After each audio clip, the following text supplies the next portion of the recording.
وبركاته. الحمد لله نحمده ونستعينه ونستغفره ونؤمن به ونتوكل عليه ونعوذ بالله من شرور أنفسنا ومن سيئات أعمالنا من يهده الله فلا مضل له ومن يضلله فلا هادي له أشهد أن لا إله إلا الله وحده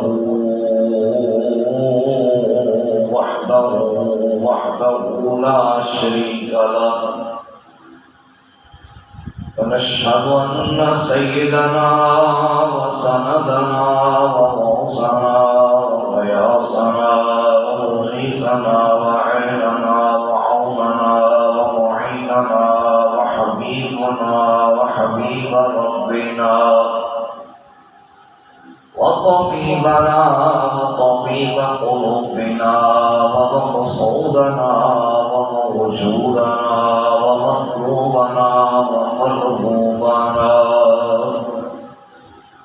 ومحبوبنا ومعشوقنا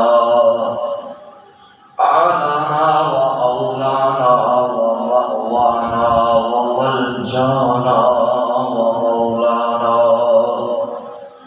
محمدا عبده ورسوله صلى الله تعالى على حبيبه محمد وعلى آله وأصحابه أجمعين.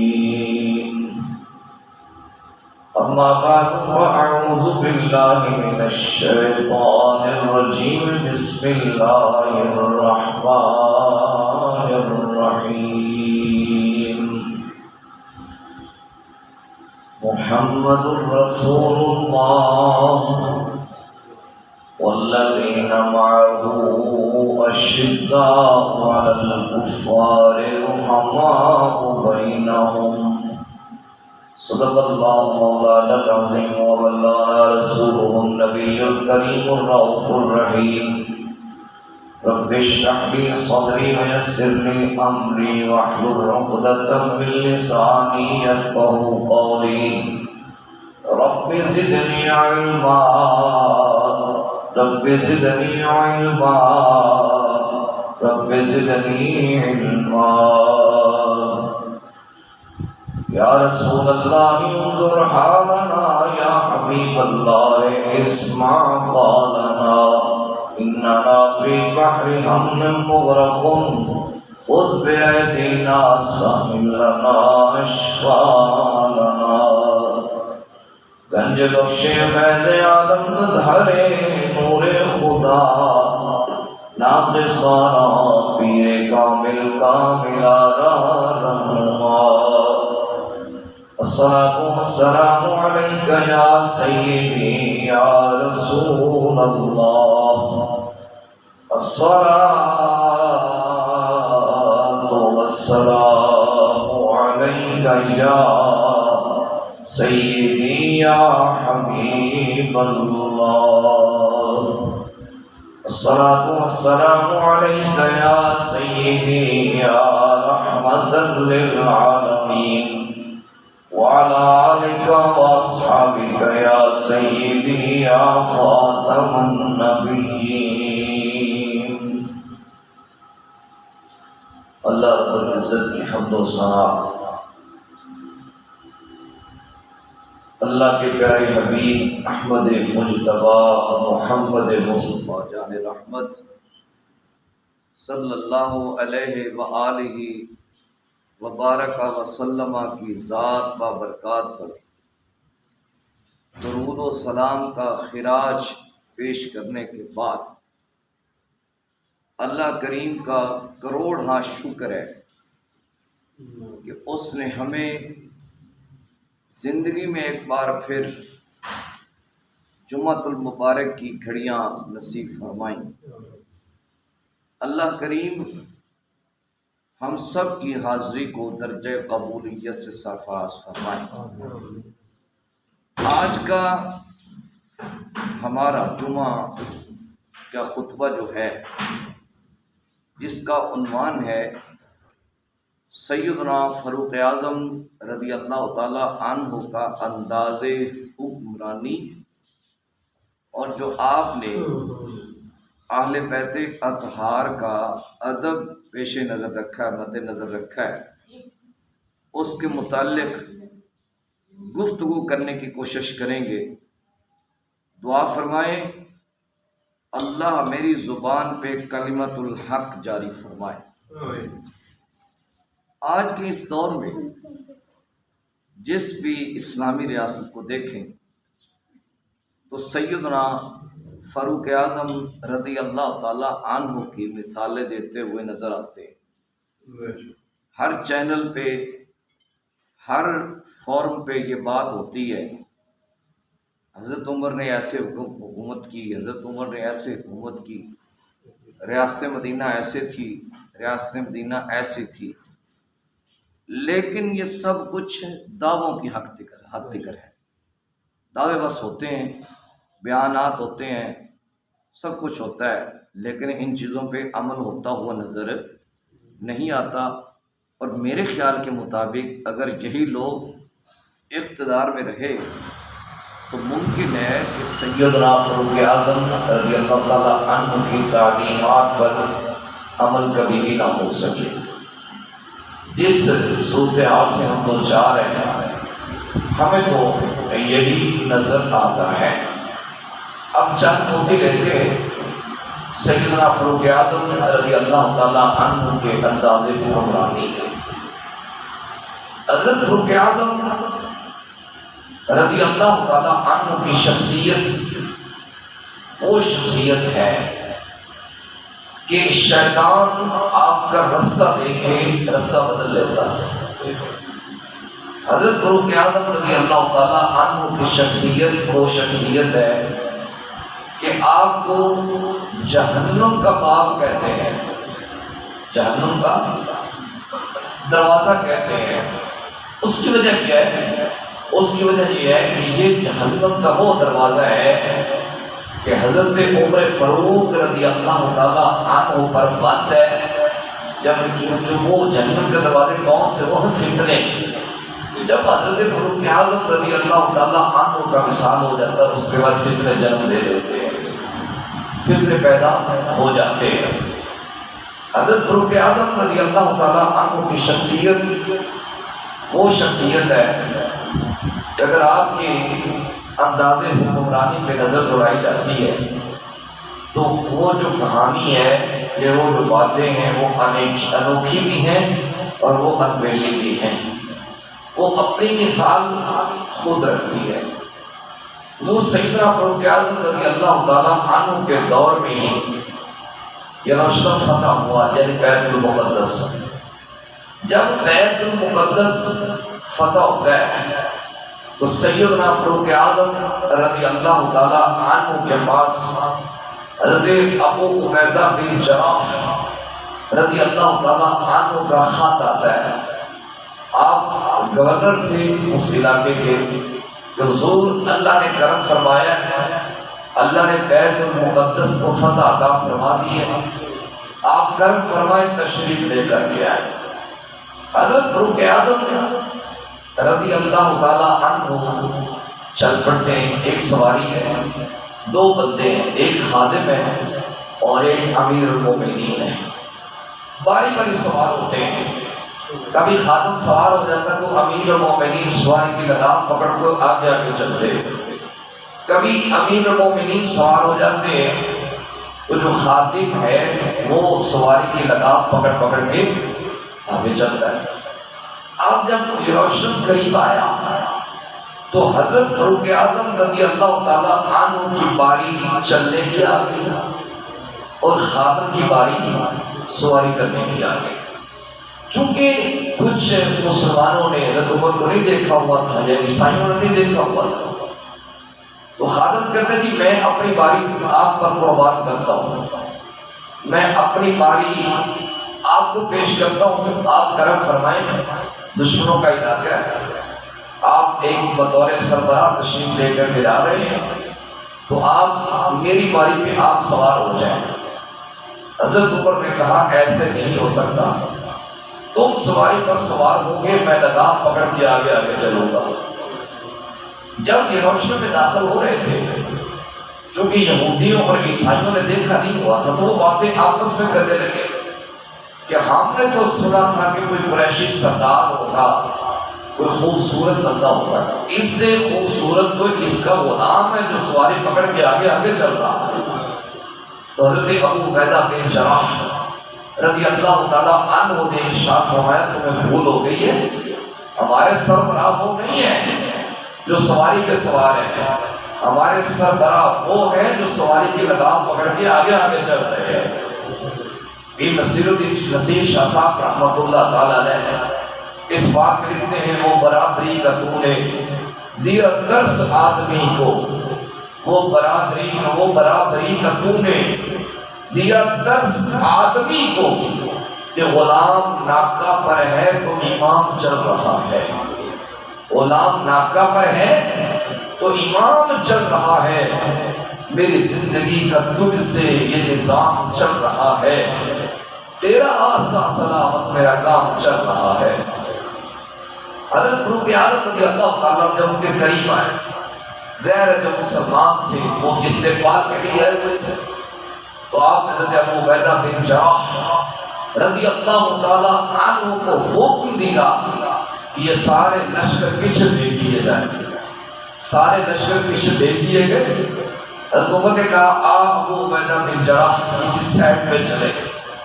حضرت ابو عبیدہ بن جراح رضی اللہ تعالیٰ عنہ کو حضرت عمر نے پکڑا، ایک درخت کی اوٹ پہ لے گئے، پھر حضرت عمر حضرت ابو عبیدہ کے گلے میں باہیں ڈال کے روئے، فرمایا ابو عبیدہ ہم ایک ذلیل لوگ تھے، ہم ایک ذلیل قوم تھے، اور ہمیں عزت ملی ہے محمد عربی صلی اللہ علیہ وسلم کے جوڑوں کے صدقہ سے۔ جب تک ہم حضور صلی اللہ علیہ وسلم کے در دولت سے وابستہ ہیں، حضور کے بتائے ہوئے نظام پر وابستہ ہیں، حضور کے بتائے ہوئے ضوابط پر اپنی زندگی کو چلا رہے ہیں، اس وقت تک ہماری عزتیں ہیں، اور اگر ہم نے محمد عربی صلی اللہ علیہ وسلم کا در چھوڑ کر کسی اور سے عزت دینا چاہیے تو اللہ ہمیں ذلیل کر دے گا۔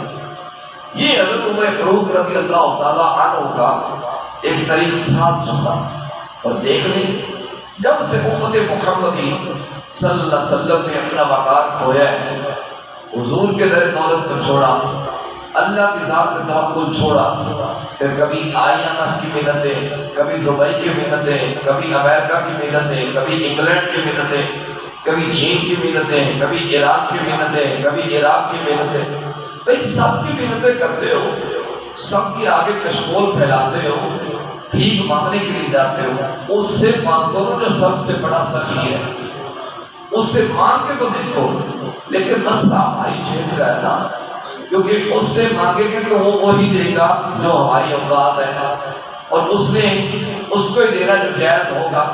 مسئلہ ہماری جیب کا ہے نا، مسئلہ ہمارے پیٹرول کا ہے، مسئلہ ہمارے ٹیکسز کا ہے، مسئلہ ہماری تنخواہوں کا ہے، مسئلہ ہماری قومی اسمبلی کا ہے، مسئلہ ہماری گاڑیوں کا ہے، کیونکہ ہم نے تو ملازم کے لوگوں کے خرچوں میں رکھنے ہیں، ہم نے تو گھر بھی لوگوں کے پیسوں کے خرید کے رکھنے ہیں، ہم نے تو قومی اسمبلی لوگوں کے پیسوں سے چلانی ہے نا، ہمارے گھر کی بجلی لوگوں کے پیسوں سے چلنی ہے، میری گاڑی کا پیٹرول لوگوں کے پیسوں سے چلنا ہے، تو پھر یہ کام تو نہیں نہ ہوگا۔ تو اس لیے جب سے ہم نے اپنے منبع و برکت کو چھوڑا ہے، در مصطفیٰ کو چھوڑا ہے، تو ذلت و رسوائی ہمارا مقدر بن چکی ہے۔ پھر حضرت عمر فاروق رضی اللہ تعالیٰ عنہ بیت المقدس میں تشریف لے کر کے گئے۔ یہ بھی ایک وقت تھا مسلمانوں پر۔ حضرت عمر فاروق رضی اللہ تعالیٰ عنہ بلال حبشی کی طرح بلال حبشی کو لایا کہ فرمایا اذان پڑھو، کہا میں بوڑھا ہو گیا ہوں، لوگوں نے کہا بلال خدا کا خوف کر، امیر المومنین کا حکم ہے۔ حضرت بلال حبشی رضی اللہ تعالیٰ عنہ نے اذان پڑھی، جب حضرت بلال اذان پڑھ رہے تھے تو عمر کی چیخیں بلند ہو رہی تھی، اور عمر کی چیخیں بلند ہو رہی تھی تو صحابہ کی چیخیں عمر سے بھی زیادہ بلند ہو رہی تھی۔ یہ انداز حکمرانی ہے، یہ اسلام کا بتایا ہوا انداز ہے، یہ ریاست مدینہ ہے۔ خالی مثالیں دے لینا، دعوے کر لینا، بیٹھ کے بیانات کر لینا، حضرت عمر نے یہ کیا تھا، حضرت عمر نے یہ کیا، تجزیہ نگار بھی کرتے حضرت عمر نے تو یہ کیا۔ بھئی آپ نے کیا کیا؟ کچھ بھی نہیں کیا۔ خالد کے قصے بیان کر کے برکتیں لے لو گے، ایسا نہیں ہو سکتا۔ پھر حضرت عمر فاروق رضی اللہ تعالیٰ عنہ واقعہ تہامہ میں آئے تو پھوٹ پھوٹ کر رونے لگے۔ جس نے کہا عمر اتنے جری جوان اور یہ وادی تہامہ اور یہ رونا کیسا؟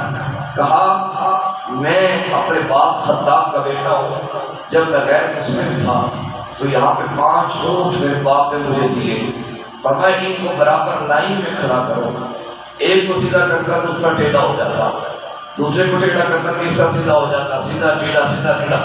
میرے باپ خطاب نے مجھے بڑا ہی مارا کہ ایک عرب کے بیٹے ہو کے 5 اونٹ لائن میں کھڑے نہیں کر سکتے۔ ایک وہ وقت تھا، آج 25 لاکھ مربع میل میں شرق سے لے کر غرب تک، جنوب سے لے کر شمال تک پوری دنیا ایک لائن میں کھڑی ہے۔ جب محمد کے جوڑوں کا صدقہ نہیں ہے تو اور کیا ہے؟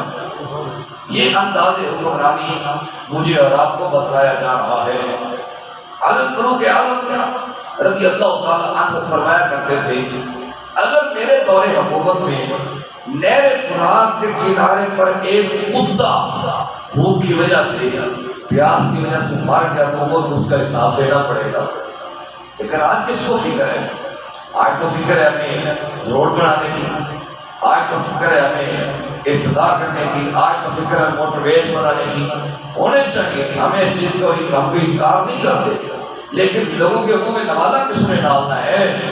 لوگوں کے لیے آسانیاں کس نے پیدا کرنی ہے؟ لوگوں کے لیے جو غربت کی لوگ چکی میں بیس رہے ہیں، مہنگائی کی چکی میں بیس رہے ہیں، اس سے لوگوں کو کس نے نکالنا ہے؟ یہ آپ کی ذمہ داری ہے، آپ کمانے والا میں بیٹھے ہوئے ہیں۔ حضرت عمر کی مثال دینے والوں، یا تو حضرت عمر کی مثال دینا ہی چھوڑ دو۔ ہمیں پتہ تو ہے آپ کا طریقہ یہودیوں والا ہے، آپ کا طریقہ انگریزوں والا ہے۔ مثالیں آپ حضرت عمر کی دیتے ہیں، یا مثالیں دینا چھوڑ دو، یا مثالیں دینی ہے تو پھر ان کے طریقہ کار پہ چلو، ان کا طریقہ کار اپنا کر لوگوں کو بتلاؤ۔ پھر ایسے نہیں ہوگا کہ آپ کی جان پہ اتنے خطرے ہوں گے۔ حضرت عمر فاروق رضی اللہ تعالیٰ عنہ تو اکیلے درخت کے نیچے لیٹ جاتے تھے کیونکہ ان کے اندر کوئی خطرہ نہیں تھا۔ حضرت فاروق اعظم رضی اللہ تعالیٰ عنہ کا انداز حکمرانی، آج تو کوئی ایم ایل اے کی بات سے اختلاف کر لے تو کہتے ہیں اس کو تمیز ہی نہیں ہے، اس کو پتہ نہیں ہے چودھری صاحب بات کر رہے ہیں، ناظم صاحب بات کر رہے ہیں، اس کو پتہ ہی نہیں ہے بڑوں کے ساتھ بات کیسے کرنی ہوتی ہے، یہ امام کو پتہ ہی نہیں نمازیوں کے ساتھ ویسے بات کیسے کرنی ہوتی ہے۔ ایسے ہوتا ہے کہ نہیں ہوتا؟ امام صاحب کو تمیز ہی نہیں ہے، اس کو اخلاق ہی نہیں ہے، اس کو پتہ ہی نہیں ہے۔ بھئی امام کو اخلاق آپ نے سکھانا ہے، کیا بات ہے؟ جو 10 سال سے نامی پڑھ کے آیا، 2 سال مفتی کا کورس کر کے آیا، اس کو آپ پڑھانے کے لیے نکلے، بڑے مزے کی بات ہے۔ تو کوئی ایم ایل اے سے اختلاف کر لے اس کی کلاس لگ جاتی ہے، کوئی ناظم اعلیٰ سے اختلاف کر لے اس کو بندہ ہی نہیں سمجھا جاتا۔ جو وزیر اعظم کے خلاف اٹھ کھڑا ہو وہ اگلے 24 گھنٹوں میں پتہ ہی نہیں تو بندہ کدھر چلا جاتا ہے۔ جو وزیر اعلیٰ کے خلاف بولے اس کے پاس سے اختلاف کر لے وہ بھی گئے، جو آرمی چیف کے بارے میں بولے وہ بھی گئے۔ اچھی بات ہے، ہماری جو دفاعی معاملات ہیں ہمیں ان کا دفاع کرنا چاہیے، ہمیں ان کا احترام کرنا چاہیے۔ لیکن سنیے، حضرت فاروق اعظم رضی اللہ تعالیٰ عنہ آپ نے یہ فیصلہ کیا کہ میں حق بیع کی جو مقدار ہے اس کو متعین کر دیتا ہوں کہ زیادہ سے زیادہ کتنی ہونی چاہیے، اس سے زیادہ نہیں ہونی چاہیے۔ جبکہ قرآن نے کم از کم متعین کی ہے حدیث نے کہ 2 تولے 8 ماسے اور 3 رتیاں چاندی کی جو قیمت ہے وہ آج کل اوسطاً 7,000 کے قریب بنتی ہے، وہ دینا فرض ہے۔ یہ کم از کم ہے، زیادہ سے زیادہ تم جتنا دے سکتے ہو دے سکو اور دینا چاہیے۔ حضرت فاروق اعظم رضی اللہ تعالیٰ عنہ نے خواتین کو بلایا، آپ خطبہ دینے لگے، امیر المومنین ہیں اور عمر وہ عمر ہے جس کے نام سے کیسر و کسریٰ کام جاتے ہیں، عمر وہ عمر ہے جس کے نام سے ہر باطل قوت کام جاتی ہے. لیکن جب حضرت عمر خطبہ دینے لگے ایک عورت کھڑی ہو گئی. کہا عمر خدا کا خوف کر, آپ نے اللہ کا قرآن نہیں پڑھا؟ کہا پڑھے. کہا اس کے اندر اللہ کا فرمان موجود ہے کہ کم از کم حق بہن کی اتنی مقدار ہونی چاہیے, زیادہ سے زیادہ کی کوئی باؤنڈری نہیں ہے. آپ کون ہوتے ہیں اللہ کی باؤنڈری توڑ کے اپنی باؤنڈری مقرر کرنے والے؟ عمر نے کہا اللہ کا شکر ہے اگر آج یہ عورت نہ ہوتی تو عمر ہلاک ہو جاتا. اگر آج یہ عورت نہ ہوتی تو عمر ہلاک ہو جاتا. حضرت فاروق اعظم رضی اللہ تعالیٰ عنہ کا انداز حکمرانی وہ کیسا تھا؟ آپ ایک دروازے سے گزرے تو ایک چھوٹے بچے کے رونے کی آواز آئی. حضرت عمر نے کہا کہ یہ کیوں رو رہا ہے؟ کہا میں اس کو دودھ نہیں پلا رہی. یہ کیوں نہیں پلا رہی ہے؟ اس نے کہا میں نے سنا ہے کہ عمر جو ہے نا جب تک مائیں دودھ پلاتی ہیں تب تک ان کے بچوں کو وظیفہ نہیں دیتے. جب مائیں دودھ پلانا بند کر دیتی ہیں پھر ان بچوں کا وظیفہ ان کے گھروں میں آنا شروع ہو جاتا ہے. تو میں اس لیے اس کو تکلیف سے دودھ چھڑوا رہی ہوں تاکہ اس کا وظیفہ آنا شروع ہو جائے. حضرت عمر کی چیخ نکل گئی. آپ ساری رات روتے رہے کہ میں نے اللہ کی مخلوق کے ساتھ اتنا ظلم کیا, میں نے اتنا اللہ کی مخلوق پہ کہا ڈھا دیا. پھر آپ صبح فجر کی نماز جب پڑھائی آپ نے کہا آج کے بعد جس کے ہاں بھی بچہ پیدا ہوگا اس کے بچے کا وظیفہ فوراً اس کے گھر میں آنا شروع ہو جائے گا. یہ حضرت عمر فاروق رضی اللہ تعالیٰ عنہ کا انداز حکمرانی ہے. حضرت عمر کا انداز حکمرانی ہے. آپ گلیوں میں گشت کر رہے ایک گھر کے پاس سے گزرے تو بچے رو رہے ہیں. کہا کیوں رو رہے ہیں؟ کہا انہوں نے کئی دنوں سے کھانا نہیں کھایا. یہ ہڈیاں میں کیا رکھا ہے؟ وہ عورت کہتی کہ ویسے ہی پانی ڈال کے اور اس میں اگر کوئی چیز ڈال کے رکھ دی گئی کہ بچوں کو سہارا ہو جائے کہ کچھ نہ کچھ پک رہا ہے, یہ سو جائیں گے. کہا عمر کو نہیں بتلایا, حالانکہ خود عمر ہے. آج تو وزیر اعظم نے آنا تو 24 گھنٹے پہلے وقت پڑا ہوتا ہے, سڑکیں بند ہو رہی ہوتی ہیں. وزیر اعلیٰ نے آنا تو پورے شہر کا عمل تباہ برباد کر کے رکھ دیا جاتا ہے. موٹر سائیکل نہیں گزرنے دیتے. وزیر اعلیٰ صاحب آ رہے ہیں, ایم ایل اے صاحب آ رہے ہیں, فلاں شخص کا دورہ ہے, ڈی پی او کا دورہ ہے, ڈی سی او کا دورہ ہے. یہ کیا ہم نے ڈرامہ بنا رکھا ہے؟ نام لیتے ہیں ریاست مدینہ کا, نام لیتے ہیں عمر کے انداز حکمرانی کا, اور مرضی آپ نہیں کرتے ہیں. حضرت عمر فاروق رضی اللہ تعالیٰ عنہ میں عمر آپ گئے بیت المال میں تشریف لے گئے, وہاں سے راشن لے کے کھانا تیار کیا. جب کھانا تیار کیا بچوں کو کھلایا. اب حضرت عمر کا اگلا کام دیکھیں. حضرت عمر اس طرح اپنے گھٹنوں کو زمین پہ لا کے اس طرح بچے رڑتے ہیں, ویسے کبھی ادھر جاتے ہیں کبھی ادھر جاتے ہیں کبھی ادھر جاتے ہیں, کبھی بچے ہنستے ہیں. کہا عمر تیری وجہ سے بچے روئے, اب ان کا دل بھی بہلانا, اب ان کے دل کو راضی بھی کرنا. یہ انداز حکمرانی ہے حضرت عمر فاروق رضی اللہ تعالیٰ عنہ کا. حضرت عمر فاروق رضی اللہ تعالیٰ عنہ کا انداز حکمرانی کیسا تھا؟ آپ ایک بار مدینہ شریف سے باہر نکلے تو ایک کٹیا لگی ہوئی تھی, چھوٹی سی جس کو ہم جھگی بولتے ہیں. تو وہاں پہ ایک عورت رو رہی تھی, اس کا میاں اس کے پاس بیٹھا ہوا تھا. حضرت عمر نے کہا میاں کیا ہوا؟ یہ نہیں بتایا میں عمر. کہا کیا ہوا؟ کہا ہم آئے تھے مدینہ شریف کسی کام کی غرض سے, ہم نے باہر ڈیرا لگا دیا. میری بیوی کے جو حمل وضع ہونے کا وقت یہاں پہ آ گیا ہے, اس کو دردے سے ہو رہی ہے, ہم اکیلے ہیں. حضرت عمر فاروق رضی اللہ تعالیٰ عنہ دوڑے. یہ نہیں کہا میری بیوی تو خاتون عمل ہے, چلو میں کچھ سوچتا ہوں دوبارہ. وہ تو سوچ بھی لیتے تو بڑی بات تھی نا, آج تو سوچ بھی نہیں ہے. آج تو خود ہار بنوانے کی پڑی ہوئی ہے. آج تو خود کبھی کسی کا توشہ خانہ نکل رہا ہے, کبھی کسی کا کوئی سکینڈل نکل رہا ہے, کبھی کسی کا کوئی سکینڈل نکل رہا ہے, کبھی کوئی عدالتوں میں پیش نہیں ہوتا.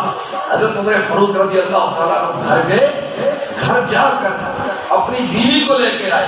ہمیں تو بطور دائی کام کر, میں بیٹھ کے باہر حلوہ بناتا ہوں. حضرت عمر فاروق رضی اللہ تعالیٰ عنہ کی اہلیہ محترمہ نے بطور دائی کام کیا، بچے کی پیدائش کروائی۔ حضرت عمر خود اپنی داڑھی سے پھونک مار مار کے آگ بال رہے تھے، اپنی داڑھی کو نیچے کر کر کے آگ بال رہے تھے، اور جب آگ جلا رہے تھے، جب آگ جل گئی آپ نے خود حلوہ تیار کروایا اور اس کے بعد اس عورت کو حلوہ پیش کیا۔ یہ حضرت عمر ہے۔ آج تو بڑے پروٹوکول ہوتے ہیں جی، صبح سویرے خبر آتی ہے کیا جی آج ہائی کورٹ میں سابق وزیر اعظم کی پیشی ہے، سیکورٹی بڑی ہے، فوج بڑی آئی ہوئی ہے، رینجر بھی ہے، وہاں پہ وہ پیٹرولنگ والے بھی ہیں، ریسکیو والے بھی ہیں، کیا یہاں پہ ہونے والا ڈرامہ ہونے والا ہے کہ آج سپریم کورٹ میں فلاں شخص کی پیشی ہے، وزیر اعظم نے آنا ہے، وزیر اعلیٰ نے آنا ہے، تو سپریم کورٹ کے ارد گرد بڑے سخت انتظامات کر دیے گئے۔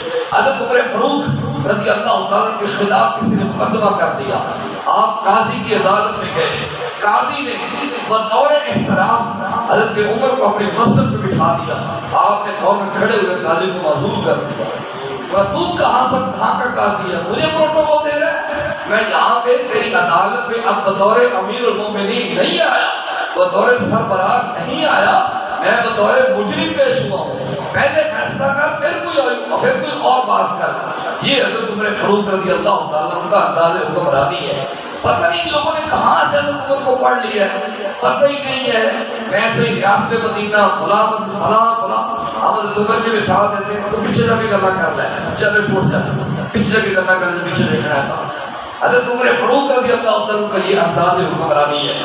آپ کے انداز حکمرانی کی کون سی بات کی جائے؟ ایک عیسائی بندہ مسلمان ہو کے بڑیرا آدمی تھا، چودھری تھا، وہ حرم مکہ میں آیا ہوا تھا۔ جب حرم مکہ میں آیا ہوا تھا تو اس کے بعد کیا ہوا، وہ طواف کعبہ کر رہا تھا تو ایک غریب بندے کا اس کے جبے میں پاؤں آ گیا، اس نے جبہ پہنا ہوا تھا، اس نے مڑ کے غریب بندے کو تھپڑ مار دیا۔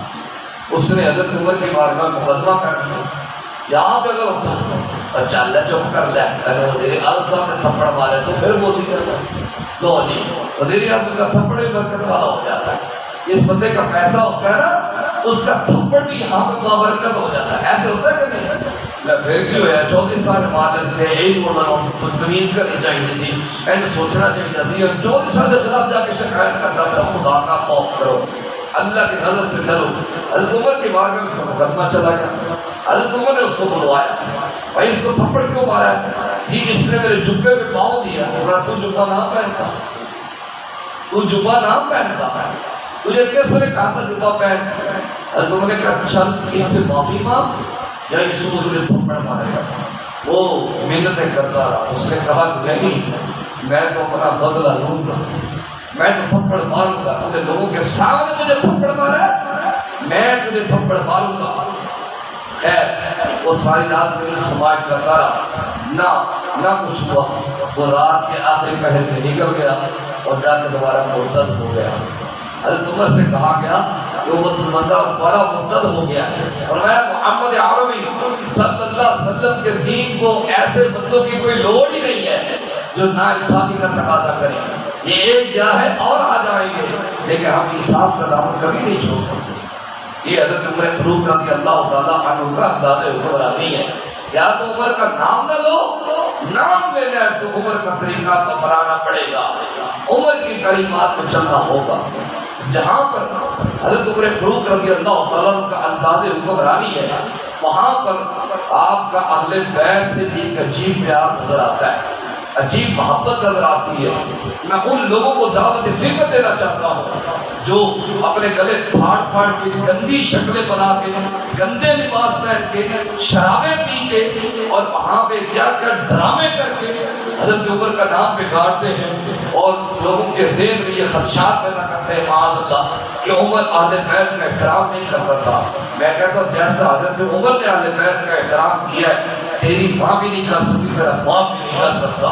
حضرت عمر فاروق رضی اللہ تعالیٰ ایک جنگ سے واپس تشریف لائے تو مال غنیمت تقسیم ہو رہا تھا، آپ نے حسنین کریمین رضی اللہ تعالیٰ عنہما کو 1000 دینار دے دیے اور اپنے بیٹے عبداللہ ابن عمر کو 500 دینار دیے۔ عبداللہ ابن عمر بڑے حیران ہوئے، یہ تو جنگ بھی نہیں گئے شہزادے، ہم جنگ بھی گئے ہیں، محاذ میں بھی کھڑے ہوئے ہیں، اور ان کو 1000 دینار دے دیے گئے، ہمیں 500 دینار دے دیے گئے۔ آپ نے واپس آ کے اپنی اماں سے بات کی، یعنی حضرت عمر کی اہلیہ محترمہ سے۔ حضرت عمر کی اہلیہ کہتی ہے کہ جب میرے بابا گھر آئیں گے نا، اگر ان کا موڈ ٹھیک ہوا تو پھر میں بات کروں گی، اگر ان کا موڈ ٹھیک ہوا تو پھر میں بات کروں گی، ورنہ میرے پاس شاید کوئی نہیں کر رہی۔ حضرت عمر گھر تشریف لائے، موڈ اچھا تھا، تو آپ کی اہلیہ محترمہ نے کہا کہ آپ کا شہزادہ کیا کہہ رہا تھا؟ میں کیا کہہ رہا تھا؟ کہ یہ کہتا ہے کہ ہمیں آپ نے 500 دینار دیے، حسنین کریمین کو انہوں نے 1000 دینار دیے، اس کی وجہ کہتا ہوں چلو بلاؤ شہزادے کو۔ آپ کی اہلیہ ڈر گئی کہ یہ ڈانٹے گئی ہمارے، میں کچھ نہیں کہتا، بلاؤ۔ شہزادے کو بلایا گیا، پہلے حضرت عمر نے تعوذ پڑھا، پھر حضرت عمر نے تسمیہ پڑھا، پھر حضرت عمر نے خطبہ پڑھا، پھر آپ شان اہل بیت بیان کرنے لگے۔ فرمایا تم بات کرتے ہو کہ حسین کریمین کو میں نے 1000 دینار کیوں دیے؟ چل ان کی اماں جیسی اماں لے گیا، ان کے ابا جیسا ابا لے گیا، ان کے دادے جیسا دادا لے گیا، ان کی دادی جیسی دادی لے گیا، ان کے نانے جیسا نانا لے گیا، اور ان کی نانی جیسی نانی لے گیا۔ اسی وجہ سے کسی نے اس بات کی ترجمانی کی، وہ کہتا ہے حضرت عمر نے ہمیں کیا درس دیا؟ آپ نے دیا عظمت آل نبی بھول نہ جانا لوگو، عظمت آل نبی بھول نہ جانا لوگو، عظمت آل نبی بھول نہ جانا لوگو، ارے دیکھنا غیر کی باتوں میں نہ آنا، دیکھنا غیر کی باتوں میں نہ آنا۔ سیدنا فاروق اعظم رضی اللہ تعالیٰ عنہ کی کون کون سی بات آپ کو سناؤں کہ آپ نے اہل بیت کا کس طرح احترام کیا، کس طرح ادب کیا۔ آج کا وقت بندہ بیٹھ کے اپنی زبان بگاڑ کے حضرت عمر کے مقام میں کمی کرنا چاہتا ہے، حضرت عثمان کے مقام میں کمی کرنا چاہتا ہے، اس کو حقیقت کا پتہ ہی نہیں ہے۔ عمر تو خادم اہل بیت ہے۔ حضرت عمر فاروق رضی اللہ تعالیٰ عنہ کے شہزادے عبداللہ ابن عمر اور امام عالی مقام امام حسین رضی اللہ تعالیٰ عنہ، دونوں شہزادے مدینے کا منظر ہے، مدینے کی گلی ہے، کھیلتے کھیلتے آپس میں کوئی بات ہو گئی، جیسے بچوں کے درمیان بات ہو جاتی ہے۔ امام علی مقام کو جلال آ گیا، فرمایا چپ کر، تو ہمارے نوکر کا پتر ہے۔ عبداللہ تو ہمارے نوکر کا پتر ہے، ہمارے نوکر کا بیٹا ہے۔ حضرت عبداللہ ابن عمر سے نہ رہا گیا، آپ نے سوچا میں امیر المومنین کا بیٹا ہوں، میرے باپ کو حسین نے اپنا نوکر کہا ہے، جا کے تیرے بابا کو بتلاتا ہوں، حسین کو بلائیں گے سزا ہوگی۔ حضرت عبداللہ ابن عمر دوڑتے ابا جی بیٹا آج بڑی عجیب بات ہو گئی، میں اور حسین دونوں کھیل رہے تھے، ہماری آپس میں کوئی بات ہو گئی، اس طرح بچوں میں کوئی بات ہو جاتی ہے، حسین نے تمہیں اپنا نوکر کہا ہے۔ حضرت عمر کے پاؤں ہاتھ سے دستار گر گئی، فرمایا واقعہ حسین نے مجھے اپنا نوکر کہا ہے؟ ہاں ابا جی حسین نے تمہیں اپنا نوکر کہا ہے، میں یہ کاغذ لے جا، یہ قلم لے جا، لکھوا کے لے آ۔ حسین سے ابھی تک حضرت عبداللہ کی سوچ کچھ اور چل رہی ہے کہ میں لکھوا کے لے آؤں گا، گواہی پڑ جائے گی، اس کے بعد حسین کو سزا ہو جائے گی۔ حضرت عبداللہ ابن عمر دوڑتے آئے، میں حسین لکھ کے دے دو، عمر ہمارا نوکر ہے۔ امام علی مقام نے قلم پکڑا، کاغذ پکڑا، لکھ کے دے دیا، پھر دستخط کر دیے کہ عمر ہمارا نوکر ہے۔ جب تحریر حضرت عمر فاروق کے پاس پہنچی، حضرت عمر کبھی آنکھوں سے لگاتے ہیں، کبھی سینے سے لگاتے ہیں، کبھی چھوڑتے ہیں، کبھی سر پہ رکھتے ہیں۔ او عبداللہ، میں نے تحریر اس لیے نہیں لکھوائی تھی کہ تو کوئی جھوٹ بولتا تھا، میں نے تاریخ اس لیے بھی نہیں لکھوائی تھی، میں نے حسین کو سزا دینی ہے۔ ابا جی آپ نے کس لیے لکھوائی ہے؟ میں بیٹا دیکھنا میں مرنے کے قریب ہوں، جب میں مر جاؤں اس تاریخ کو میری کفن کے ساتھ سلائی کر دینا۔ ابا جی کیا ہوگا؟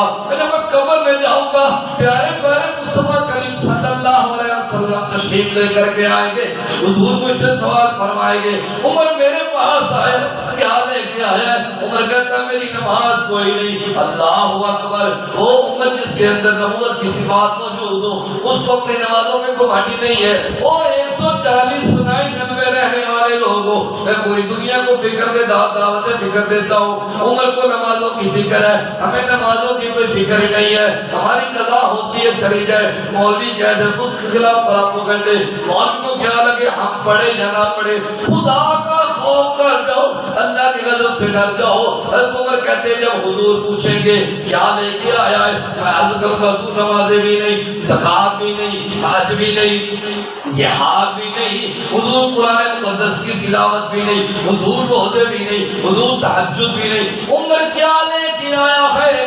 یا رسول اللہ صلی اللہ علیہ وسلم آپ کی آل کی نوکری لے کے آیا ہوں، یہ دیکھو حسین نے مجھے اپنا نوکر کہا ہے، یہ حسین کے دستخط موجود ہے، عظمت آل نبی بھول نہ جانا لوگو، عظمت آل، او شالا مدینے جاؤ پڑھ لو، عظمت آل نبی بھول نہ جانا، عظمت آل نبی بھول نہ جانا لوگو، ارے دیکھنا غیر کی باتوں میں نہ آنا۔ آخری بات کر کے آج تھوڑا سا اوپر اس لیے موسم کچھ اس طرح کا چند لوگ آ جائیں۔ حضرت فاروق اعظم رضی اللہ تعالیٰ کا دور ہے، حضرت علی المرتضیٰ نے خواب دیکھا۔ خواب کیا دیکھا؟ آپ کہتے ہیں خواب میں مسجد نبی کے دروازے پہ داخل ہوا، ادھر سے میں داخل ہوا، ادھر سے حضور تشریف لے کر گیا۔ حضور نے میرا بازو پکڑا، نماز فجر کا وقت ہے، خواب میں حضور نے فرمایا علی جی یا رسول اللہ، فرمایا آج تکبیر تو پڑھے گا، نماز میں پڑھاؤں گا۔ حضرت علی کہتے ہیں میں نے تکبیر پڑھی، حضور نے نماز پڑھائی، حضور نے قرات فرمائی۔ نماز پڑھانے کے بعد جیسے نبیوں کی طرف چہرہ کیا جاتا ہے، حضور نے اپنا رخ انور ہماری طرف کیا، حضور کی بارگاہ میں کھجوریں پیش کی گئی۔ حضور صلی اللہ علیہ وسلم نے کھجوریں صحابہ کے درمیان تقسیم کرنے کا حکم کر دیا، لیکن حضرت علی کہتے ہیں حضور نے 2 کھجوریں پکڑی، ایک کھجور کھولی میرے منہ میں حضور نے خود ڈالی، دوسری کھولی میرے منہ میں حضور نے خود ڈالی۔ میں نے عرض کی حضور اور عطا فرما دے۔ عمر علی تیرے سر کو پہلے درد زیادہ میٹھا اچھا نہیں ہوتا، زیادہ میٹھا اچھا نہیں ہوتا۔ علی کہتے میں خواب دیکھا، آنکھ کھل گئی، نماز فجر کا وقت ہوا، میں مسجد نبوی میں گیا، جیسے خواب میں جس جگہ سے داخل ہو رہا تھا اسی جگہ سے داخل ہوا، جیسے حضور آئے تھے ویسے عمر آ گئے، اور ویسے ہی آگے عمر نے میرا ہاتھ تھاما، علی آج تکبیر تو پڑھے گا، نماز میں پڑھاؤں گا۔ علی پاک کہتے ہیں میں نے تکبیر پڑھی، حضرت عمر پاک نے نماز شروع کی، جو قرات حضور نے فرمائی تھی وہی عمر نے کی۔ علی کہتے ہیں میں تو حیران ہو گیا کہ یہ تو وہی سیڑھی چڑھ رہی ہے، وہی فلم ریلیز ہو رہی ہے جو خواب میں دیکھی۔ کہتے نماز مکمل ہوئی، یہاں تک تو کام مکمل ہو گیا، میں جیسے حضور نے اپنا رخ انور پھیرا تھا، حضرت عمر عمارت سے ہماری طرف چہرہ ویسے ہی کر دیا، پھر اسی طرح کھجوریں آ گئی، پھر اسی طرح کھجوریں آ گئی۔ دیکھیں ان لوگوں کا پیار کتنا ہے، پتہ نہیں ان لوگوں نے کہاں سے کتابیں پڑھ لی ہیں، کہاں سے تاریخ پڑھ لی ہے، ان کو کھول کھول کے بات کیے جا رہے ہیں، پتہ ہی نہیں حقیقت کا۔ تو حضرت عمر نے حکم دیا کہ کھجوریں تقسیم کروائی جائیں. حضرت عمر نے علی کے منہ میں خود کھجور اسی طرح ڈالی جس طرح مصطفیٰ کریم نے ڈالی تھی. پہلی کھجور ڈالی، دوسری ڈالی، یہاں تک بات پوری ہو گئی. حضرت علی نے کہا امیر المومنین اور نہیں دے دیتے؟ تو میں خواب میں ملی ہوتی تو میں دے دیتا. عظمت آل نبی بھول نہ جانا لوگو، عظمت آل نبی بھول نہ جانا لوگو، عظمت آل نبی بھول نہ جانا لوگو. ارے دیکھنا غیر